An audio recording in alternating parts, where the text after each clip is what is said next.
விளைபொருட்களுக்கு குறைந்தபட்ச ஆதரவு விலை நிர்ணயிக்க கோரி தற்பொழுது விவசாயிகள் போராட்டத்தில் ஈடுபட்டனர். அவர்களை போலீசார் தற்பொழுது கைது செய்திருக்கிறார்கள். இதுகுறித்தான கூடுதல் விவரங்களுடன் இணைகிறார் எமது செய்தியாளர் ராஜேஷ். வணக்கம் ராஜேஷ், இது குறித்தான விவரங்களை பகிர்ந்துக்கோங்க. நாடு முழுவதும் உள்ள 200க்கும் மேற்பட்ட விவசாய சங்கங்களை சேர்ந்த விவசாயிகள் மற்றும் அவர்களுடைய போராட்டத்தில் பங்கேற்றிருக்கிறார்கள்.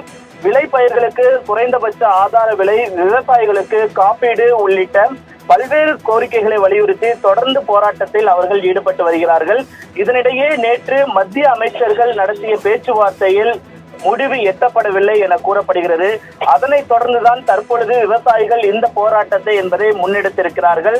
இந்த போராட்டம் என்பது போலீசாருக்கும் விவசாயிகளுக்கும் இடையேயான அந்த பேச்சுவார்த்தை வாக்குவாதத்தில் முடிந்து தற்பொழுது அவர்களை கைது செய்யக்கூடிய அந்த சூழலை நம்மால் பார்க்க முடிகிறது. இதனிடையே மத்திய அரசு விவசாயிகளுடன் பேச்சுவார்த்தை நடத்துவதற்கு தயாராக இருப்பதாகவும் அவர்கள் தெரிவித்திருந்தார்கள். அதன் அடிப்படையில் விவசாய நலத்துறை அமைச்சர் அர்ஜுன் முண்டா, உணவு மற்றும் பொது விநியோகத்துறை அமைச்சர் பியூஷ் கோயல் உள்ளிட்டோர் இந்த பேச்சுவார்த்தையில் ஈடுபடுவார்கள் என அறிவித்திருந்தார்கள்.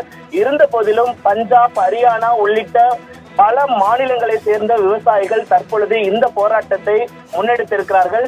தேர்தலை ஒட்டி மத்திய அரசு தங்களுக்கு வழங்க வேண்டிய இந்த விவசாயிகளுடைய கோரிக்கைகளை நிறைவேற்றும் வரை தங்களுடைய போராட்டம் தீவிரமடையும் என்று ஏற்கனவே அவர்கள் அறிவித்திருந்தார்கள்.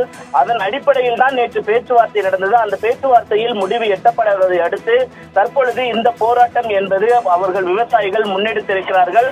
அவர்கள் டெல்லியை நோக்கி, தலைநகரம் நோக்கி அவர்கள் செல்லக்கூடிய அந்த சூழ்நிலையில் போலீசார் அவர்களை தடுத்து நிறுத்தக்கூடிய அந்த காட்சிகளை அவர்களை கைது செய்வதற்கான ஆயத்த பணிகளிலும் போலீசார் ஈடுபட்டு வருகிறார்கள். இதற்காக நேற்று திட்டம் வகுத்ததாக கூறப்படுகிறது. பலத்த பாதுகாப்பு டெல்லியில் போடப்பட்டிருந்தது. இருந்த போதிலும் பல்வேறு மாநிலங்களிலிருந்து டிராக்டர்கள் மூலமாகவும் பல வாகனங்கள் வழியாகவும் அவர்கள் விவசாயிகள் டெல்லியை நோக்கி படையெடுத்துக் கொண்டிருந்தார்கள்.